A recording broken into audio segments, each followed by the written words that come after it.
আসসালামু আলাইকুম রহমতুল্লাহ বরকাত। প্রিয় টাঙ্গাইলবাসী, বিশেষ করে আমাদের প্রাণপ্রিয় হুগরাবাসী সকলের উদ্দেশ্যে দু চারটি কথা বলবো। কথাটি হচ্ছে, পুরো বাংলাদেশ সহ তথা আমাদের প্রাণপ্রিয় টাঙ্গাইল নির্বাচনী আমেজ উৎসব শুরু হয়েছে। আমরা নির্বাচনী আমেজ উৎসবটি 12 তারিখ পর্যন্ত সুন্দর সুশৃঙ্খলভাবে অব্যাহত রাখার চেষ্টা করব। রাজনৈতিক শিষ্টাচার বজায় রাখার জন্য চেষ্টা করব। একে অপরের রাজনৈতিক প্রচারণা থেকে বিরত রাখার জন্য একে অপরকে চাপ দেওয়া থেকে বিরত থাকব ইনশাআল্লাহ। কারণ জনগণ তার সঠিক মত, সঠিক ভোট প্রয়োগে যেন তাদের পরিপূর্ণ স্বাধীনতা পায়, এবং কি আমাদের টাঙ্গাইল শহরে এবং কি আমাদের টাঙ্গাইল সদরে যেই 3জন প্রার্থী নিয়ে সম্ভাবনাময় চিন্তা করা যায়, সালাউদ্দিন টুকু, ফরহাদ ইকবল ভাই এবং কি আহসান হাবিব মাসুদ, 3জনই যোগ্য ব্যক্তি, শিক্ষিত মানুষ। আমরা যাকেই এমপি হিসাবে চাই, যাকেই এমপি হিসাবে চাবো, আল্লাহ তাআলা আমাদের জন্য ভালো একজন শিক্ষিত মানুষ এমপি হবে, এটা আমাদের জন্য গর্বের বিষয়। যা হোক, সবচাইতে বড় কথা হচ্ছে, আমরা যে নির্বাচনের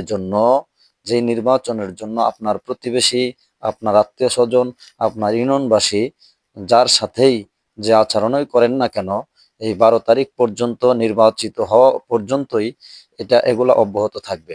অতএব এগুলা থেকে বিরত থাকি।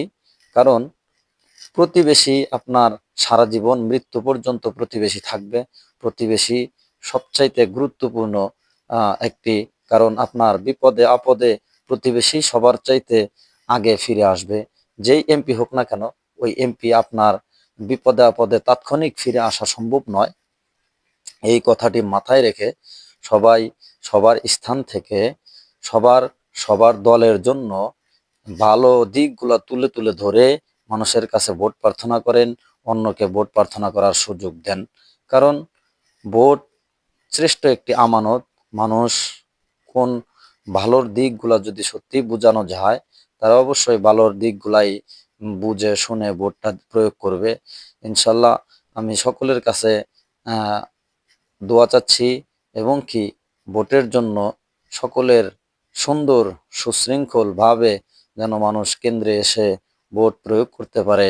আমাদের হুগরা ইউনিয়ন তথা টাঙ্গাইলে অনাকাঙ্ক্ষিত ঘটনা থেকে আমরা নিজেকে এবং কে অপরকে বিরত রাখার জন্য আমরা সকলের কাছে আহ, অনুরোধ, আমার ব্যক্তিগত দিক থেকে অনুরোধ করব, এবং কি আপনারাও এগুলা থেকে দূরে থাকার জন্য চেষ্টা করবেন ইনশাল্লাহ। আল্লাহ তাআলা যেন আমাদের টাঙ্গাইলটাকে যোগ্য এবং কি সৎ একজন ব্যক্তিকে নির্বাচিত করেন। আমরা যেন এমপি পেয়ে, সুন্দর সুশৃঙ্খল মানুষ এমপি পেয়ে আমাদের টাঙ্গাইলবাসী উন্নয়নে রোল মডেল হিসাবে পরিণত করতে পারি।